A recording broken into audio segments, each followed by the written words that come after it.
እስኪ ብቻዬን መኖር ለምጃለሁ በለኝ። ብቻዬን መኖር ለምጃለሁ በለኝ። alright ይሄን ተመልከቱልኝ። የሆነ ነገር እንደለመዳችሁ ለመናገር ስትፈልጉ ምን ትሉኛላችሁ? I am used to ትሉና የለመዳችሁትን ነገር ታስቀምጣላችሁ። ሶ ተግባር ከሆነ የለመዳችሁት ምን ታስቀምጣላችሁ? verb ing ታስቀምጣላችሁ። ናውን ከሆነ ደግሞ just ናውኑን ብቻ ማስቀመጥ ትችላላችሁ ማለት ነው። ስለዚህ ብቻዬን መኖር ለምጃለሁ ወይ ደግሞ ብቻ መኖር ለምጃለሁ ለማለት ከፈለጋችሁ ምን ትሉኛላችሁ? እንደዚህ ትሉኛላችሁ።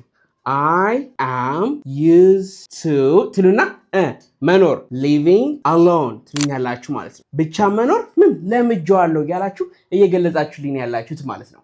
ኤክሰለንት። ለምሳሌ ጫጫታውን ለምጃለሁ ለማለት ብትፈልጉ ጫጫታውን ለምጃለሁ። good very simple. I am used to ጫጫታ ምንድነው? noise.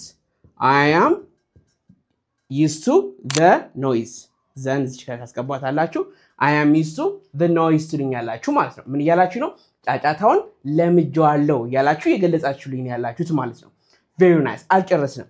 አሁን ደግሞ ምን ትሉኛላችሁ መሰላችሁ?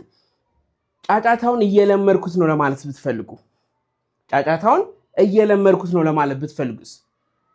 very nice። ስለዚህ የሆነ ነገር እየለመዳችሁት እንደሆነ ለመናገር ከፈለጋችሁ ደግሞ እንደዚህ ትሉኛላችሁ።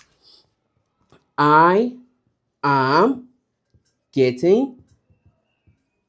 used to ትላላችሁ። I'm getting used to ካላችሁ በኋላ ተግባር ከሆነ ቅድም እንዳልኳችሁ verb ing ትጨምራላችሁ ወይ ደግሞ ናውን ከሆነ ደግሞ ናውኑን ታስቀምጣላችሁ ማለት ነው።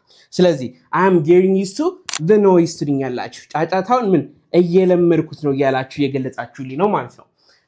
እሷ መኪና መንዳት እየለመደች ነው ለማለት ከፈለጋችሁ she is getting used to driving a car or driving ብቻ ማለት ትችላላችሁ።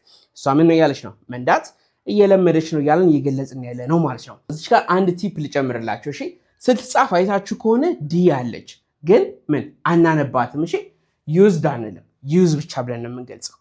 good እስኪ እናንተ ደግሞ ልጠይቃችሁ። እንግሊዘኛ ማውራት እየለመድኩ ነው በሉኝ እስኪ።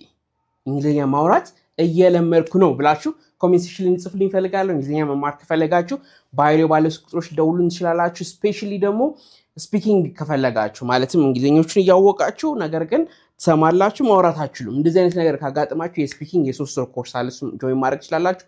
ወይም ደግሞ ጀማሪ ነን ከመጀመሪያው ነው መጀመር የምንፈልገው የምትሉም ካለ ለእናንተ የሚሆን ኮርስ ስላለ ባይሪዮ ባለ ቁጥሮች ጆይን ልታደርጉን ትችላላችሁ። ወይም ደግሞ ቀጥታ እዚህ ቲክቶክ ላይ ብትጽፉልን መልስላችኋለሁ። ላቭ ዩ ኦል። ታንክ ዩ ፎር ዋቺንግ ብራይን እንግሊሽ። ባይ